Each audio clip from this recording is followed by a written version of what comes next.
ketemu lagi dengan papi mami yang luar biasa, katakan amin. Hari ini saya ketemu lagi anak-anaknya mungkin udah pada gede-gede ya. Dulu ketemu anaknya masih Natalan kecil-kecil, sekarang mungkin udah pada kuliah, udah ada yang kerja. Dan hari ini kita ketemu di penghujung tahun 2024. Saya nih mau nanya, boleh nanya? Nggak denger, boleh nanya? Mesti boleh orang saya yang khotbah. Apa respon papa mama dan respon kamu yang belum menikah, akan menikah, dan yang sudah jadi papa mama, apa respon kamu ketika Tuhan mau melakukan sesuatu di dalam keluarga kamu? Responnya bagaimana? Pasti beberapa akan ngomong, wah, mau melakukan apa ya? Apa anak saya bakal jodohnya orang kaya gitu? Atau saya bakal punya kesempatan untuk menikah lagi mungkin? Atau mungkin melakukan sesuatu, kita dapat rejeki kayak kepala kita ketimpa durian. Gak mau ya, gak ketimpa durian gak mau ya. Ketiban rejeki, wow gitu ya. Kita pikir tuh kalau Tuhan melakukan sesuatu pasti kita maunya itu sesuatu yang wow. Tapi pertanyaan saya yang kedua, percaya enggak kamu kalau Tuhan bisa melakukan sesuatu pada keturunan kamu? Nah ini agak sulit karena beberapa mama itu kalau ngeliat anaknya, yang kayak begini. Ngegame terus, bagaimana mungkin dia bisa jadi pengusaha hebat, ya atau enggak? Terus ada yang begini, aduh mau pakai sekolah ke luar negeri, mandi aja susah. Itu ke dapur aja nggak tahu yang mana langkuas, yang mana jahe, mau bagaimana dia dikirim keluar. Itu baju aja nggak pernah dicuci. Hidup berantakan, bagaimana dia bisa sekolah keluar. Mulai mikir. Atau kalau dibilang, percayakah kamu kalau Pak Ibu anaknya saya pilih ya sebagai paskibraka Ibu, kita akan kirim ke Jakarta. Wow, kita sebagai papa gini, gila, gue ngimpi apa, anak gue mandi aja jarang, ngelawan, bisa kepilih paskibraka. Kayaknya mulai bangga, tapi hari ini dari mana ya dia bisa kesambet gitu ya, bisa jadi orang hebat gitu. Karena kita pasti akan balik pada cara pikir kita yang begini. Kok jenis kayak saya bisa punya keturunan yang begini? Nah begininya tuh yang mana? Begini yang high end atau begini yang begini? Gitu. Hal yang sama itu terjadi dalam Alkitab ya, sama seorang yang bernama Sakaria. Sakaria itu adalah seorang imam. Dia adalah, dan istrinya Elizabeth berasal dari rombongan imam yang namanya rombongan Abia. Keduanya tuh orang benar di hadapan Tuhan, tidak bercacat celah. Oh ya hebat ya. Jadi pasangan suami istri, gak cuma suaminya doang yang hebat. Atau yang istrinya doang yang rohani. Dua-duanya sama rohaninya. Sampai Alkitab tulis keduanya tidak bercacat celah. Hanya ada satu saja hal. Tetapi mereka tidak punya anak dan mandul.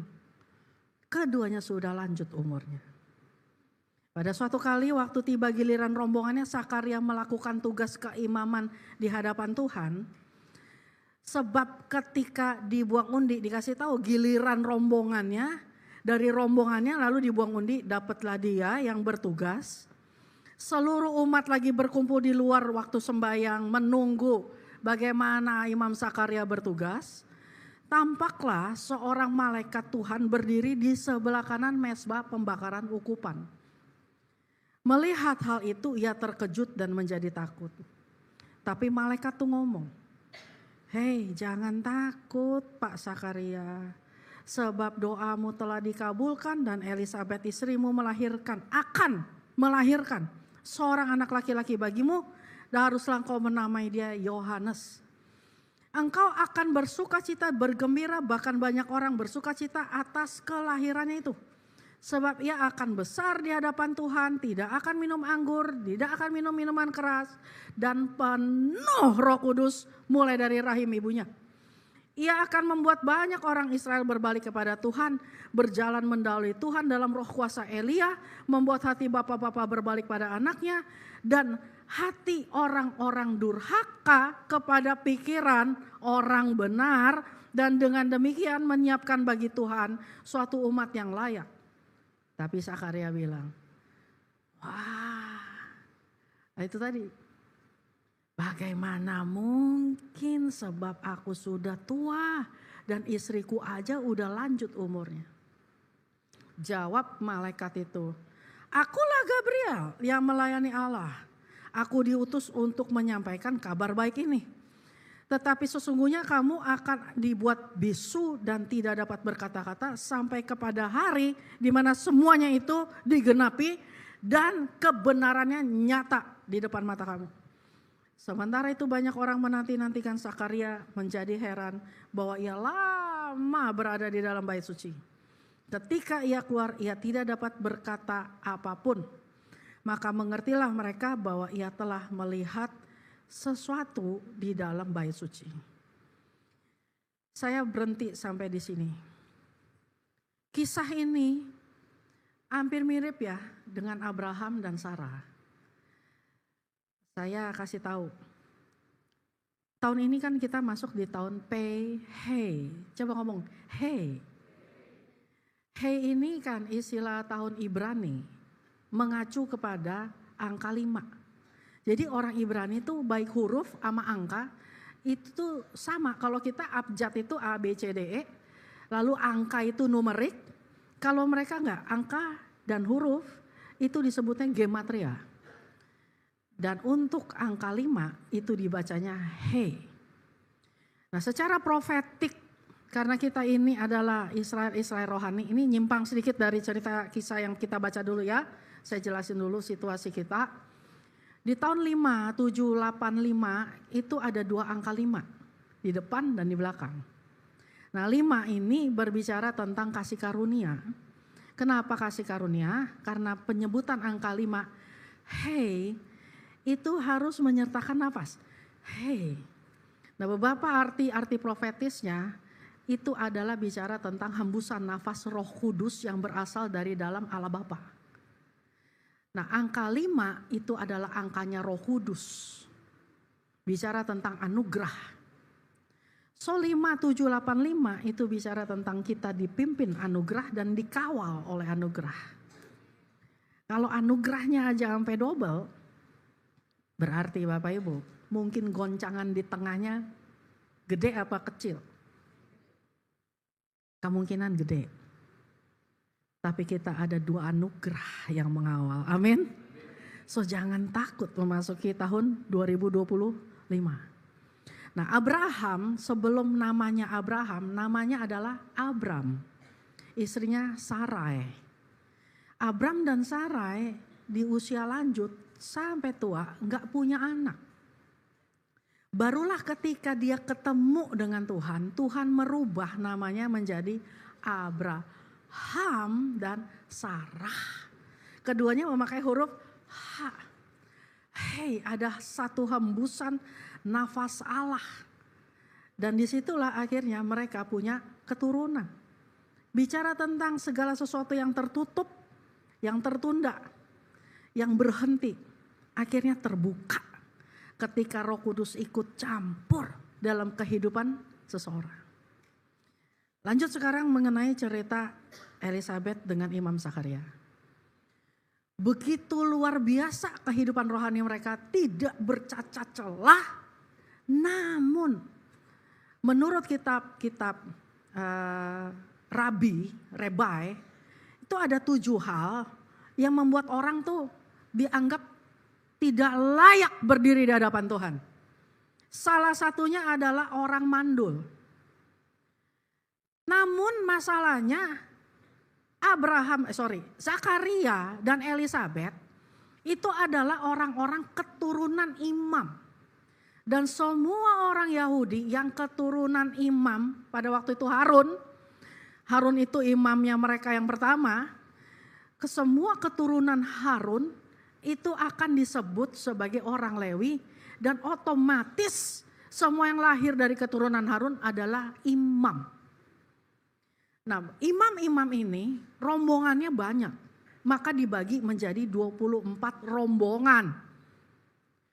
Satu rombongan itu banyaknya bisa 1000-an. Jadi bukan sedikit, 1000-an karena keturunannya Harun tuh banyak. Sampai pada masa kita baca Lukas, itu keturunannya udah banyak. Dibagi menjadi 24 rombongan. Elisabet dengan Zakaria itu berada di grup ke nomor 8 yang dipimpin oleh Abia. Maka disebut rombongan Abia. Saking banyaknya imam-imam pada masa itu, bisa terjadi imam-imam yang usianya udah 50 tahun ke atas, itu kan pas 50 tuh udah masa pensiun, udah gak boleh melayani. Jadi bisa terjadi imam-imam itu yang hidup di masa itu sampai mati gak punya kesempatan untuk berdiri di mezbah ukupan menjalani pelayanan. Saking banyaknya. Waktu kita baca tadi dibilang ini, waktu dibuang undi, sampai dibuang undi. Bayangin, kalau kita pelayanan di jadwal. Mereka itu untuk berdiri di hadapan Tuhan, mempersembahkan satu mezbah, berdiri di mezbah ukupan, mempersembahkan satu persembahan, itu sampai diundi. Dan hari itu undiannya jatuh ke tangan Zakaria. Zakaria yang sudah lanjut umurnya. Orang-orang tuh mau ngomong gini, kamu gak pantas dong ya. Masa kamu yang tugas, gak berani. Karena kan itu hasil buangan undi. Artinya kan itu bukan dicomot atas pilihan manusia. Tetapi karena dibuang undi, plek jatuh undian itu dia yang tugas. Nama Zakaria itu artinya Allah mengingat. Mungkin waktu dia dulu married, lagi masih muda, harapannya masih, kita masih muda, punya anak gampang lah. Setahun, 2, 5 tahun, 7 tahun, udah mulai gak punya anak. Gak apa-apa masih muda, 10, 15, 20. Dari doa minta anak. Sampai udah gak berani lagi berdoa. Dan setiap dia lewat, orang akan nanya, Zakaria yang mana ya? Yang gak punya anak, yang Elisabetnya mandul. Itu udah jadi cap. Kebayang gak? Kita jadi keluarga yang disebut sama tetangga kiri kanan, yang mana sih? Itu yang istrinya mandul. Enak apa enggak tinggal di lingkungan macam itu? Lalu kita menyandang gelar sebagai orang imam yang berdiri di hadapan Tuhan. Lalu pertanyaan berikutnya adalah gini, kok bisa ya dia rohani tapi dia mandul? Kutuk apa itu yang menyertai keluarganya Imam Zakaria? Paham gak sih netizen kalau udah nyinyir kan ya, nyebelin bukan? Masa itu tuh gak ada tulisan netizen tapi orang udah nyinyir tuh bisa. Terang-terangan lagi. Kemana dia pergi mungkin orang masih mandul loh, masih belum punya anak. Gila udah tahun berapa ini? Itu tetangganya aja anak udah 7 gitu. Bisa kebayang akhirnya waktu dapat undi dia berdiri. Hari itu Tuhan memberikan kesempatan. Dan hari itu Tuhan mengingat dia untuk dia mulai berdiri. Nah, dia bukan imam besar tetapi dia bagian dari para imam yang bertugas menyelenggarakan ibadah. Pada masa itu membakar mezbah ukupan. Tapi hari ini macam kayak dia memimpin satu ibadah. Waktu dia lagi masuk, mulai menjalankan tugasnya, mendadak muncul satu sosok yang disebut sebagai malaikat Gabriel. Malaikat itu ngomong sama dia, dia harusnya tuh tahu bahwa di tempat terkudus. Kenapa saya bilang terkudus? Karena itu satu-satunya tempat di muka bumi yang hari itu dia masukin, itu adalah tempat di mana Allah paling berkenan di tempat itu. Itu bait suci gitu. Muncul Gabriel, lalu Gabriel menyampaikan sesuatu. Kamu akan punya anak. Anakmu dipenuhi oleh Roh Kudus dari dalam kandungan ibunya. Dia akan membuat hati bapak-bapak berkuasa, dari roh Elia ada sama dia. Wah, hebat tuh. Semua yang diucapkan Gabriel untuk anaknya itu begitu dahsyat dan luar biasa. Tapi kita baca di Alkitab, Sakaria bilang begini, tapi bagaimana mungkin? Nah kita nih kalau baca Alkitab ya, orang zaman now, itu kalau baca Alkitab, kita tahu semua kisah Alkitab, kita tahu tentang Tuhan Yesus. Tapi orang zaman now, itu bukan gak percaya Tuhan Yesus. Orang zaman now mengacuhkan, cuekin Tuhan Yesus. Dia tahu Tuhan Yesus itu juru selamat, tapi dicuekin. Sementara pada masa lampau Tuhan Yesus itu sampai naik ke kayu salib karena gak dipercaya. Kok bisa Tuhan bentuknya manusia? Orang zaman dulu menganggap Yesus ini pendusta dan blasphemy, penghujatan kepada Allah. Maka dia akhirnya disalib dengan tuduhan menghujat Tuhan. Lah dia Tuhannya malah dia dibilang gak dipercaya. Tapi orang zaman now, mereka tahu Tuhan Yesus, tapi mereka gak peduli. Menurut Bapak Ibu lebih jahat orang zaman dulu apa zaman now? Jahat yang zaman dulu apa zaman now? Udah tahu salah masih tetap dibuat. Itu bodoh atau apa? Jangan belok kanan, masih dilanggar juga. Itu bodoh atau apa? Makanya orang zaman now, dia tahu Tuhan Yesus adalah Tuhan. Tapi mereka bilang, saya tidak percaya kuasanya. Waktu akhirnya, Sakaria didatangin Gabriel. Gabriel kasih tahu. Lalu kan dia bilang, gak mungkin. Karena pada masa ketika Sakaria ketemu Gabriel, sudah 500 tahun lamanya. Sejak dari masa Gabriel ketemu Sakaria itu mundur 500 tahun ke belakang. Tuhan tidak pernah berbicara dan melakukan kunjungan atau lagi visitation kepada jemaatnya. Seperti harapan kita itu, pertemuan yang otentik itu tidak pernah terjadi. 500 tahun yang lalu terjadinya di mana? Di kisah Sadrak, Mesak, Abednego ketika mereka dibuang ke dalam perapian.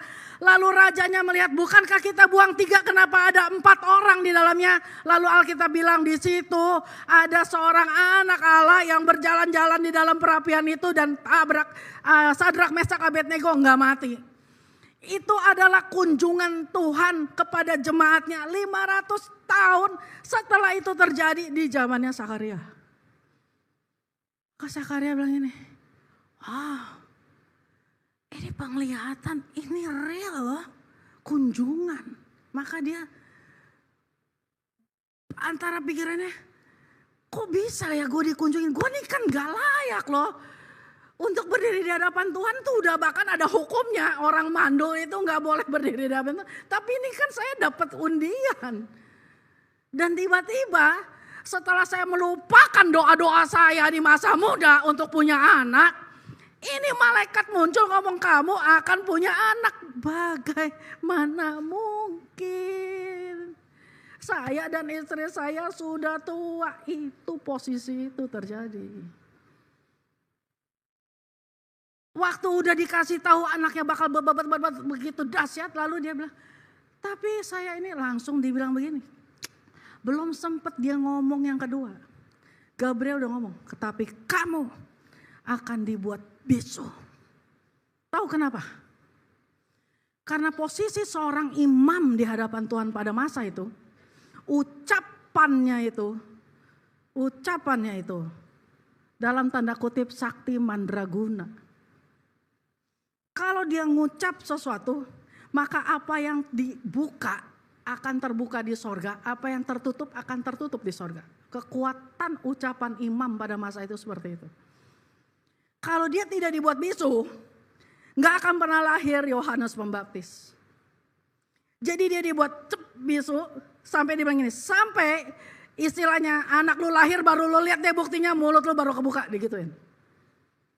Jadi selama dia kelar terima itu, dia keluar dari ruang mesbah, dari ruang kudus itu, lalu orang-orang mulai mengerti bahwa ini dia dapat penglihatan. Selama 9 bulan, Yohanes dalam kandungan ibunya dia tidak berbicara, Sakaria tidak berbicara. Nah, saya mau ngomong ini khusus kepada para papa. Para papa katakan amin. Gak kedengaran. Para papa katakan amin. Mantap. Sebagai papa, kalau seorang ayah tidak percaya, maka ia akan menjadi bisu dalam hal bisu otoritas. Kalau ketidakpercayaan itu menjadikan kamu bisu otoritas, artinya kamu melakukan bisu advice kepada keturunanmu yang berikutnya, atau kamu bisu kehadiran kepada generasi yang berikutnya. Bicara tentang bisu, saya bicara tentang pada waktu kamu buka dan kamu tutup mulut, itu waktunya gak pas. Ketika Gabriel datang menyampaikan pesan, suara atau ucapan yang keluar dari Sakaria itu gak pas. Mestinya dia seperti Maria bilang, oh terjadilah padaku menurut kehendakmu, itu beres. Tapi dia buka mulut dengan waktu yang gak pas, dengan konten atau bahasa isi dari ucapannya itu gak pas. Kalau itu berlanjut, maka semua akan terjadi pembatalan. Maka Tuhan buat bisu. Kalau masa hari ini, papa-papa salah buka mulut, harusnya pada waktu anak-anak melakukan sesuatu yang gak baik, dinasehatin, itu malah didiemin. Tapi giliran anak-anak sedang melakukan sesuatu dan itu anak berpikir dia sedang berprestasi, bapaknya justru gak buka mulut untuk memuji, malah juga diem.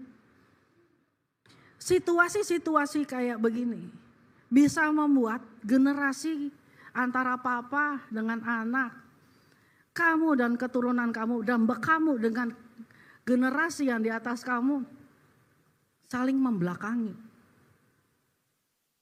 Kenapa saling membelakangi? Karena satu dengan yang lain itu, yang satu buka mulut, yang lain gak mau dengar. Yang lain lagi mau ngomong, yang satu gak mau dengar. Jadi kita terus belakang-belakangan aja. Makanya makin banyak orang tua tuh yang ngomong, aduh anak saya susah, diomongin susah. Lalu kita ngomong begini, aduh yang kayak begini bisa dijadiin pasukan pengibar bendera di sana. Gak mungkin lah, gak mungkin lu kepilih. Aduh lu gak usah kuliah deh, lu punya nilai jeblok, udah deh, udah kubur aja harapan kamu. Aduh yang kayak gini suruh lanjutin perusahaan kita, bisa bangkrut. Karena giliran kita kasih nasihat, dia gak mau dengar. Giliran kita mestinya mendengar, kita gak mau dengar. Jadi generasi antar generasi selalu saling membelakangi. Nah kalau ini terus-terusan terjadi, kita sampai tua, sampai mati, kita pikir ini, saya sama keluarga saya kemungkinan gak bisa pulih dan gak bisa balik lagi. Saya kemungkinan sudah kehilangan anak saya. Saya kemungkinan sudah kehilangan papa saya. Beberapa bulan lalu ya, saya kan pelayanannya di sekolah minggu. Saya pernah kunjungin ada satu tempat, bukan panti tapi tempat rumah terapi untuk anak-anak yang kecanduan game. Itu saya lihat anak laki banyak. Maaf ya maaf. Itu posisinya tuh mereka semua umur antara 13 sampai 18. Hari itu yang pas saya datang. Ada satu anak laki itu. Nih maaf ya, saya nih maksud contohin tuh bukan lagi menghina atau bukan. Tapi situasinya tuh begini. Dia gak pegang apapun di tangannya. Matanya naik ke atas gini. Dia sambil jalan, dituntun ada pengawasnya. Terus saya bilang, umur berapa? Laki, 18. Wow. Kita kalau punya anak 18 tahun laki, mungkin lagi mau siap-siap kuliah. Atau dia lagi ngambil kuliah di mana. Tapi ada seseorang yang punya anak seperti itu. Lagi dirawat di sebuah panti rehabilitasi. Kata pengurusnya, ini udah mending nih Bu. Beberapa bulan yang lalu, itu bisa dia diem di tempat, maaf ya, dia pipis, dia pupuk di tempat. Dalam keadaan lagi begitu. Karena dia udah gak sadar. Ada lagi yang umur 15-an itu duduk, gak ada ekspresi. Itu lagi mandang gini aja. Tapi udah mulai bisa diajak ngomong. Tapi ini umur 15. Saya lihat di tempat itu anak-anak yang menghabiskan masa depannya sebelum dia muncul dia udah layu. Bayangkan kita punya keturunan sampai seperti ini. Semua itu disebabkan oleh game.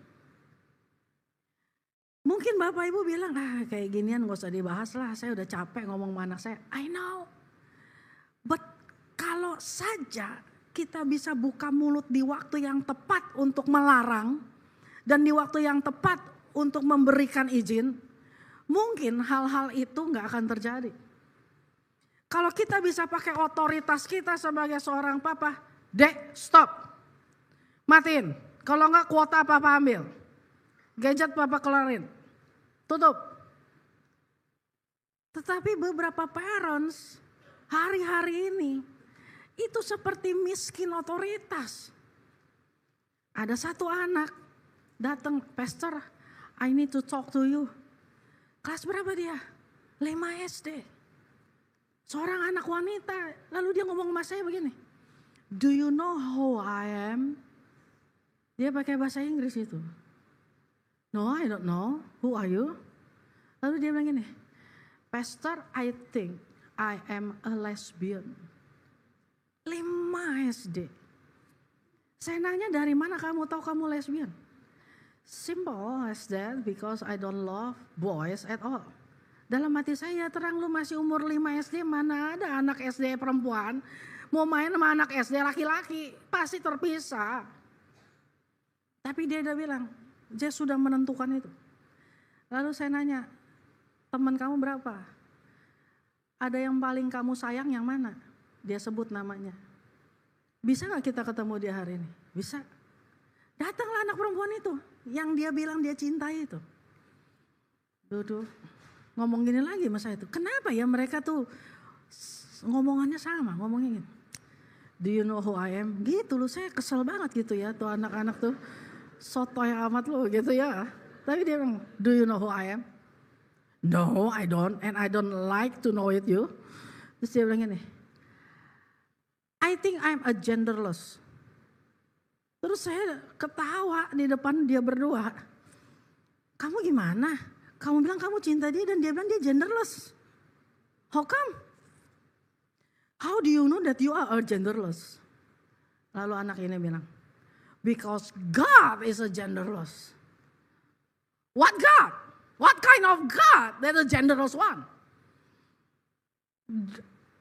Kalau dia sampai bilang Bible itu saya mau tanya. Lalu saya nanya, kamu are you a Christian? Of course I am, dia bilang gitu. And do you know Jesus? Of course I know Jesus. Okay, good. What we call Jesus? Jesus is a baby boy. Boy, you know. So our Lord is not a genderless, is a boy. And we have a God. We call our God is Abba, Father. Do you think Father is a woman or a man? Untung gue ketemu anak 5 SD. Dia bilang, a man. See, how come that you say God is a genderless? I just know it, dia bilang itu. From where? Ternyata mereka tuh tertarik ada satu film anime Jepang. Lalu terlibat di dalam forumnya. Saya dikasih lihat isi forum itu. Ada dari Nigeria, ada dari Zimbabwe, dari Germany, dari mana-mana. Itu ngomongnya jorok semua, gambar-gambarnya jorok semua tuh ditampilin di situ dan dia ada di situ. Saya bilang, kamu siapa yang invite kamu kemari? My friend yang mana? Yang kenal dari grup. Gila.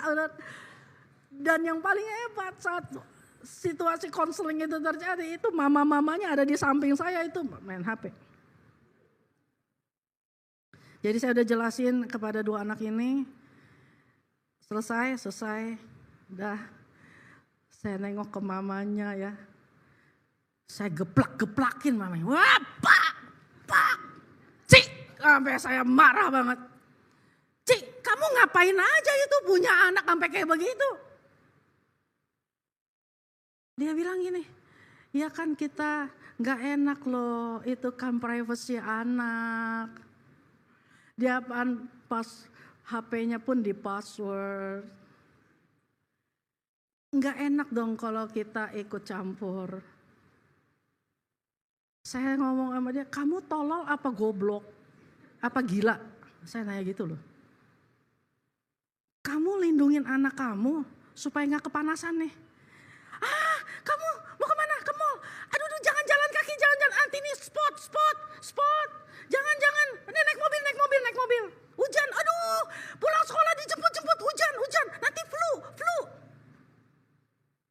Kamu makan apa? Jangan jajan sembarangan ya, nanti mencret. Saya tanya ya, dulu nih opa-oma yang di sini sekolah jalan kaki masih hidup nggak hari ini? Masih hidup. Papa mama dulu sekolah jajanannya itu di mall apa di pinggir jalan? Makan bakso, bisa cacingan, tapi masih hidup gak? Bisa biayain anak sekolah ke luar negeri gak? Bisa. Bisa sekolahin anak gak? Padahal dulu jajannya itu tepung semua isinya, sagu. Hari ini, karena takut dibilang sebagai parents yang gak asik, papa mama bungkam otoritasnya, lindungin anak dari luar. Padahal dia busuk dari dalam. So saya tanya, saat proses pembusukan itu, peranan papa mama lagi di mana? Otoritas kamu lagi dipakai atau enggak? Pokoknya kalau aku nggak terima HP yang ada gambar buah digigit itu aku nggak mau loh. Nggak apa-apa deh, kamu nggak usah pakai HP, pakai kalkulator aja. Aku pokoknya kalau nggak dapat motor aku nggak mau kuliah loh. Nggak apa-apa deh. Papa mama kasih kamu kesempatan kuliah. Tapi kalau melebihi dari daya beli kami dan kamu nggak terima, silakan kamu pikirin kamu mau kuliah di mana. Pilih mana? Naik motor tapi nggak kebayar sekolahnya, atau kamu kita bayarin sekolahnya tapi kamu bisa jalan. Ada anak lagi 5 SD nggak mau sekolah. Kenapa? Pakai dompetnya tuh gambar beruang. Karena teman-temannya pakai dompetnya tuh huruf-huruf. Percaya saya udahlah, dompet huruf-huruf lebih mahal dari yang beruang. Tuh anak gak mau sekolah. Si mama alih-alih nasehatin malah jebol kartu kredit. Mengkredit. beli kredit dompet mahal, lalu kasih anaknya. Saya waktu itu tanya sama mamanya, lu taruh duit berapa itu di dalam dompet mahal tuh berapa? Anak SD jajannya berapa juta sih? Dompetnya jutaan, dalamnya gocengan. Coba, saya ngeledekin mamanya, ntar lu kalau jemput anak lu yang ditanya, dompet aman, dompet aman.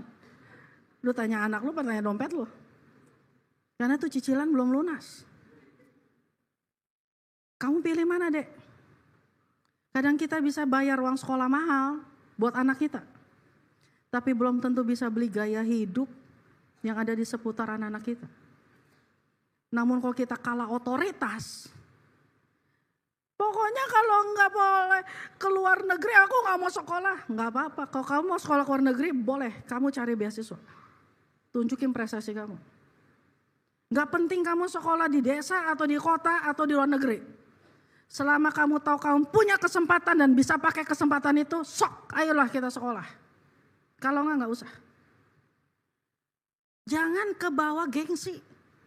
Anaknya yang itu tuh beli labubu, masa kita enggak?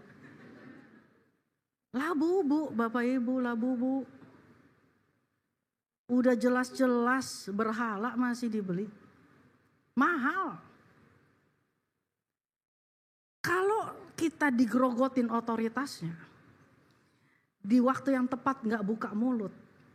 Tetapi ketika dia udah nakal, udah gak bisa dibilangin, baru kita ngomong, makanya jadi anak tuh yang bener. Udah gak didengar, kita udah telat. Mumpung sekarang belum telat, dia belum jadi laki orang atau bini orang. Selama masih tinggal di rumah kita dan dia masih butuh kita untuk nanti berdiri salaman sama tamu-tamu kondangan, kasih nasihat. Anak-anak muda di tempat ini, kalau bukan papa mama kamu yang hajar, siapa yang berani hajar kamu sampai kamu hidupnya benar? Papa mama, kalau tidak dari mimbar ini hajar papa mama. Siapa yang berani nasihatin papa mama untuk bagaimana keluarga kamu bisa berkenan di hadapan Tuhan? Apa bos peduli? Kepala sekolah peduli? So mari mulai berpikir supaya hati, pikiran orang benar ada.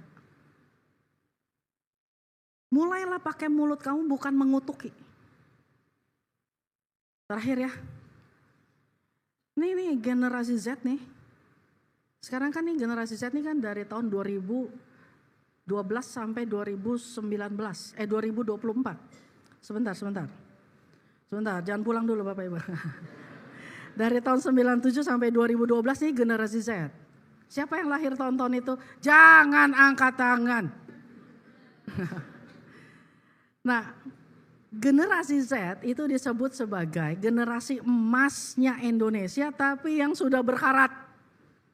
Tahu nggak? Belum waktunya mekar tuh udah karatan, jadi udah gak ada nilai.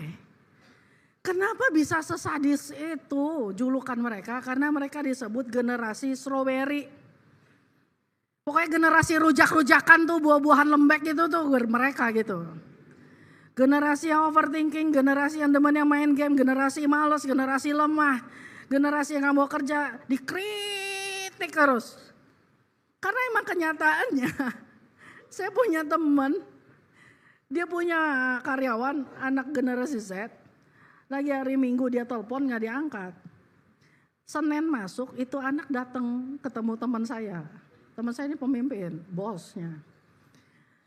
Terus anak itu ngomong, maaf Pak, kemarin hubungin saya ya. Oh iya, saya peringatkan ya Pak. Ini anak nih ngomong, kalau Bapak masih mau saya kerja di sini, kalau saya lagi hari libur jangan hubungin saya Pak, ini kan hak privasi saya. Teman saya tuh gondok banget ya. Teman saya tuh ngomong, mau juga saya yang ngomong, kalau lu masih mau kerja di sini, kalau bos telepon angkat. Lalu mereka, ini orang mengundurkan diri. Nah kebetulan mamanya anak ini tuh temenan sama teman saya yang pemimpin ini. Jadi mamanya telepon. Kenapa anaknya keluar? Karena si mama waktu nanya sama si anak, Kenapa lu keluar?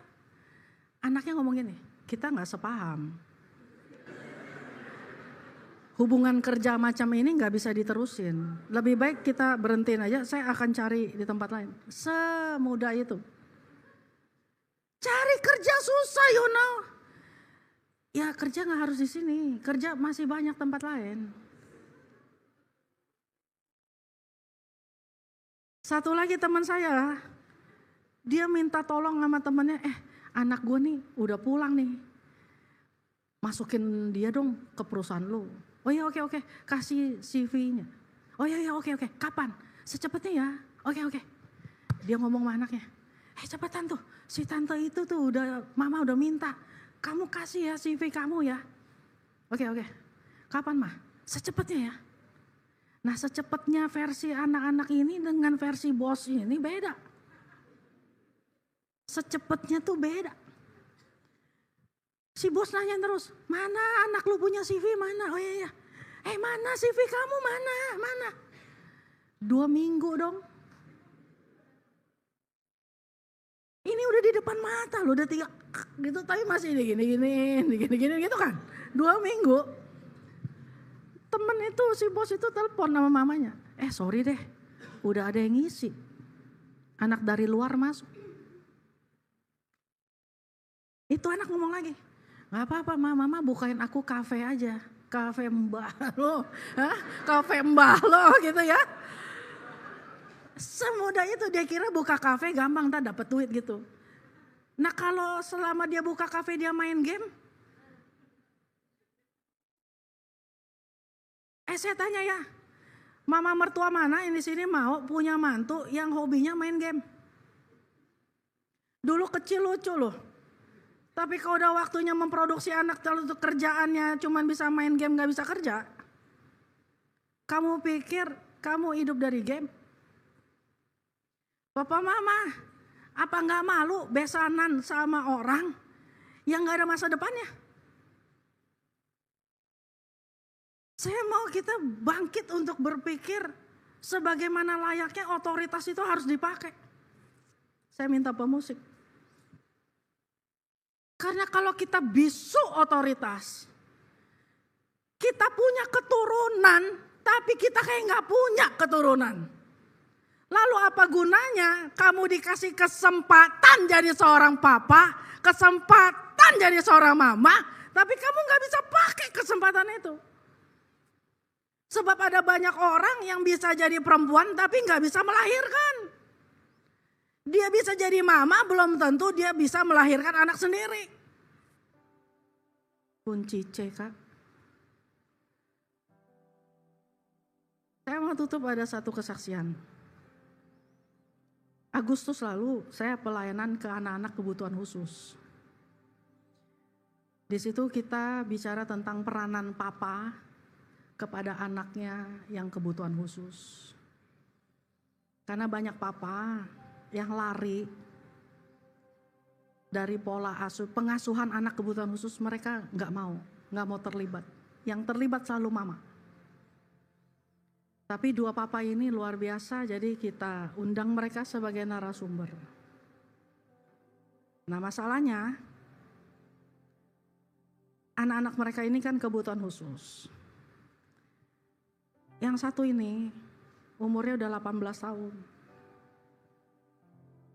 Ini anak, maaf ya, kita tuh kalau ketemu anak kebutuhan khusus tuh, kita suka dengan enteng tuh ngomong, oh ini yang Down syndrome nih. Yang itu, yang rada gitulah. Kita kayak gak ngerti bahwa gak semua orang itu suka ya anaknya dikatain sebagai CP, DS, otis. Gak mudah loh punya anak-anak seperti itu. Tapi karena kesaksian ini saya gak mungkin sebut nama, terpaksa saya sebut kondisi medis. Nah anak ini dia punya kondisi medisnya itu CP, cerebral palsy, jenis vegetatif. Dia tuh buta, udah pasti tuli, otomatis gak bisa ngomong lah. Dari lahir. dan cuman bisa terbaring, angkat tangan gak bisa, duduk pun mesti diikat di kursi roda supaya bisa didorong. Yang satu lagi, maaf kondisinya itu autis, umur 14, laki, dua-duanya laki, umur 14. Tapi Tuhan kasih dia karunia, bisa mendengar suara Tuhan. Lalu kalau kita kasih nama, saya pernah kasih nama saya Cynthia. Saya nggak perlu jelasin sama dia, saya cuma tulis saya Cynthia. Lalu apa yang dia dapat dari Tuhan dia tulis, lalu dia kasih sama saya. Itu 90% yang dia tulis walaupun belum ketemu dan nggak kenal, itu akurat. Lalu saya berpikir, saya tarik nama anak ini, saya kasih sama dia. Belum pernah ketemu, dan saya nggak menjelaskan sama anak ini kondisi daripada anak yang itu. Toh dia juga nggak paham. Dia tulis surat, suratnya itu dikirim ke saya supaya saya nanti kasih ke parentsnya. Waktu saya terima surat itu, saya baca. Dia tulisnya gini, though pakai bahasa Inggris. Though you was born in a very weak condition. Karena dia nggak tahu itu istilah CP itu, dia kan nggak paham. Dia bilang very weak condition. Keadaan yang sangat lemah. Dia tulis apa banyak, tapi di ujung dia tulis, but you are a warrior of God. Saya kasih ini ke papanya nangis. Kebetulan papa itu teman saya.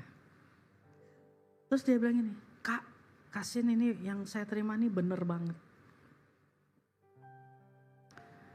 Saya tanya benernya kenapa? Dengar ya. Anak saya ini, kalau saya lagi nyembah, karena papanya seorang penyembah, pemuji.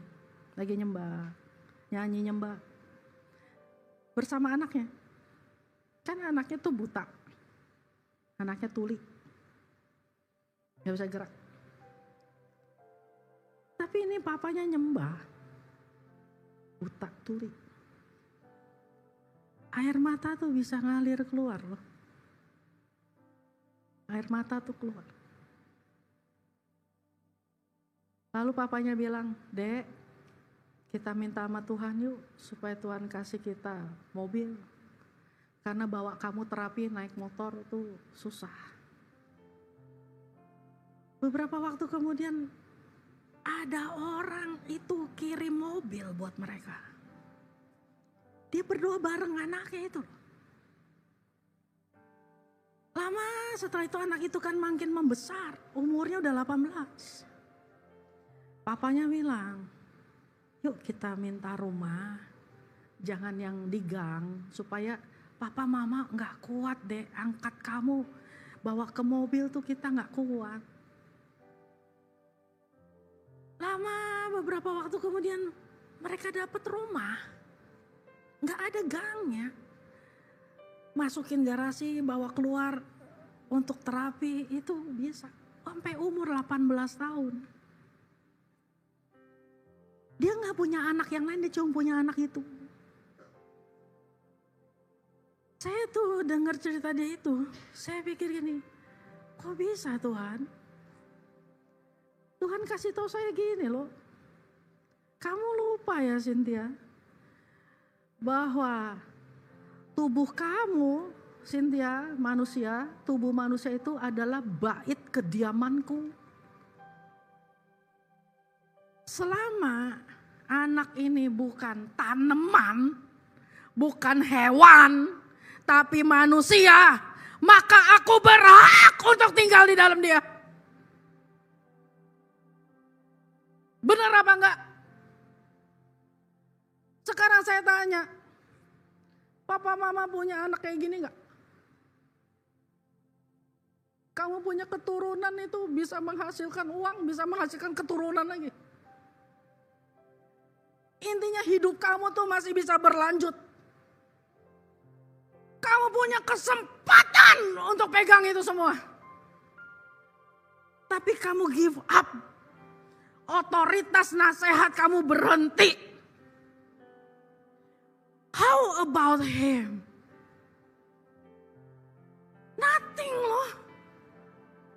Kalau kamu ditanya apa kamu punya keturunan, punya kelas berapa?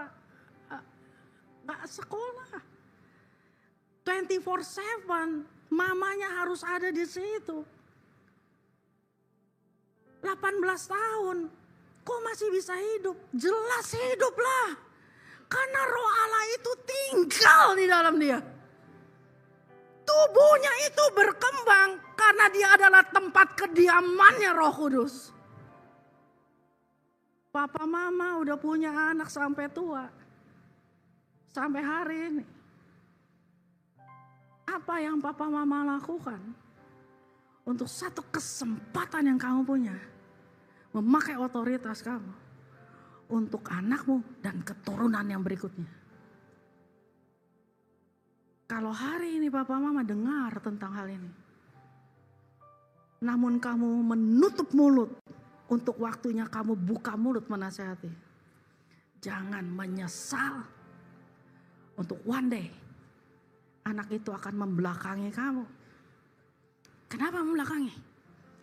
Karena bisu kehadiran, bisu nasihat, bisu otoritas. Kalau yang udah terlanjur, saya kasih tahu.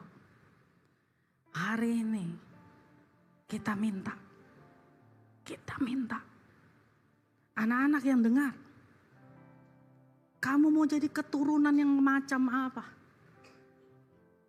Keturunan yang cuman difasilitasin orang tua? Kalau papa mama mati kamu gak tahu kamu mau kerja apa? Atau kamu mesti rubah cara kamu pikir dan hidup? Masih lengkap, otak masih ada untuk lebih berguna. Supaya Roh Kudus betah tinggal di dalam kamu. Are you ready? Saya undang kita berdiri. Mari berdiri.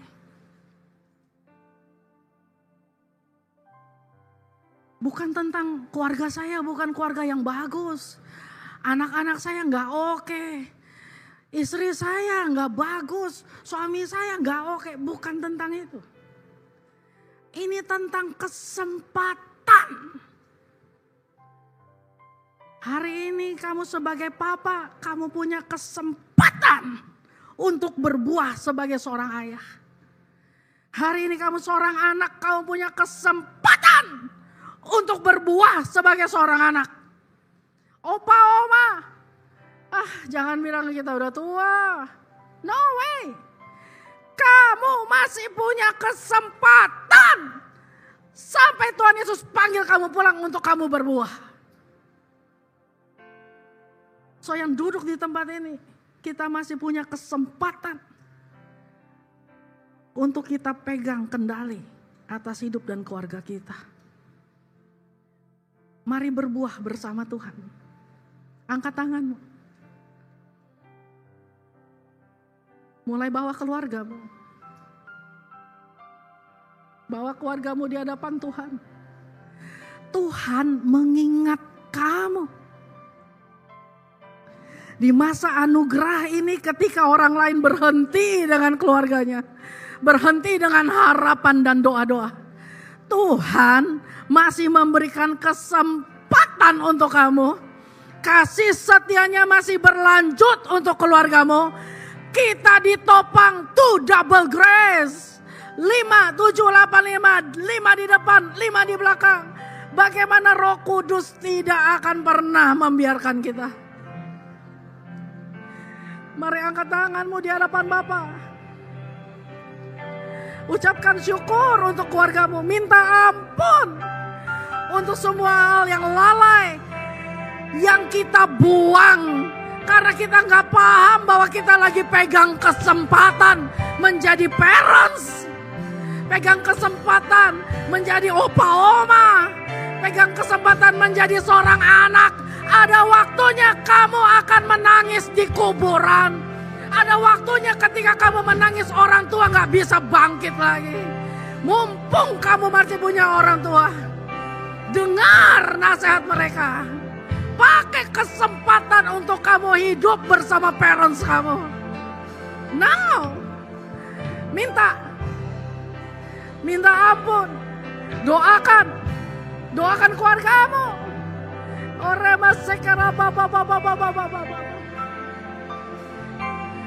Kita bawa keluarga kita, amin. Coba kita ngomong begini di hadapan Tuhan. Angkat tangan kita. Kita ngomong sama Tuhan. Bersamamu Bapa,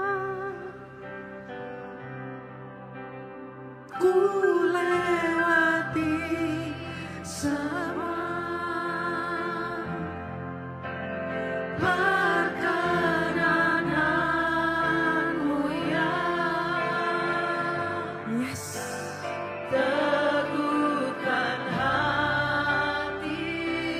Teguhkan hati para ayah. Engkau yang bertindak, memberi pertolongan, anugerah-Mu besar berlimpah bagiku. Mari angkat doa kita di hadapan Bapa. Bersamamu Bapa, aku masuk 2025.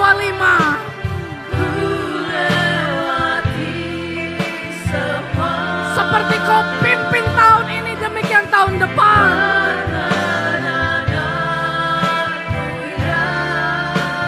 Teguhkan hatiku.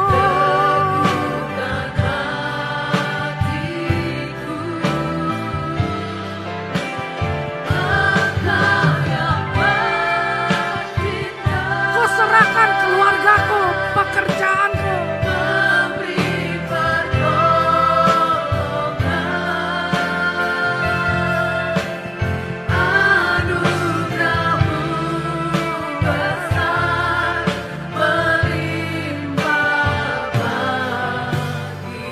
Para ayah, mari angkat tanganmu.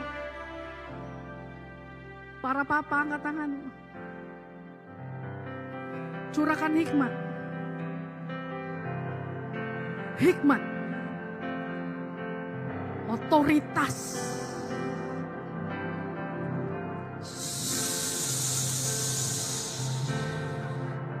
Menerima. Menerima.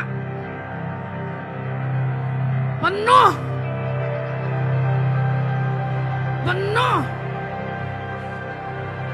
Jubah otoritas yang baru turun. Turun.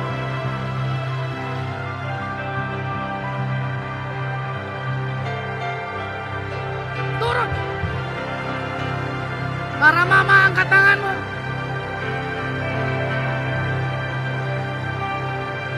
Hikmat kebijaksanaan ada atas kamu.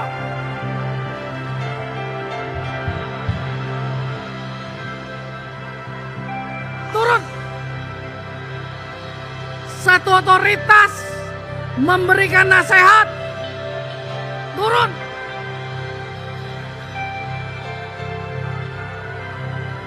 Ambil. Terima.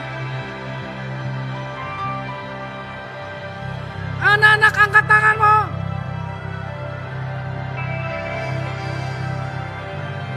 Dijagailah hidup dan pergaulanmu.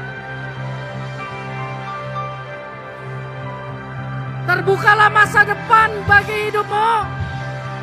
Ambil. Takut akan Tuhan tinggal di dalam kamu. Terima.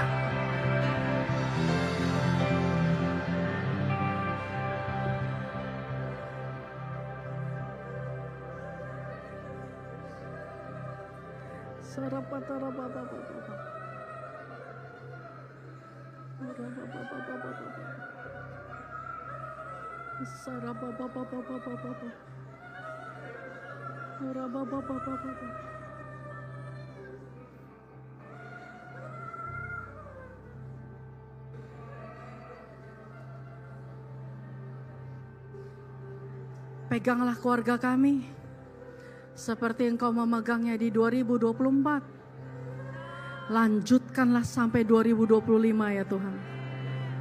Lanjutkanlah sampai 2025 ya Tuhan. Terima kasih Bapa.